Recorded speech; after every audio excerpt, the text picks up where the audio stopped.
நினைவு வெள்ளம் பெருகி வர நெருப்பெனவே சுடுகிறது. படுக்கை விரித்து போட்டே அதில் முள்ளாயவளின் நினைவு.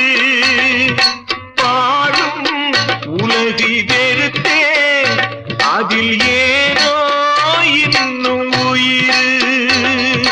படுக்கை விரித்து போட்டே அதில் முள்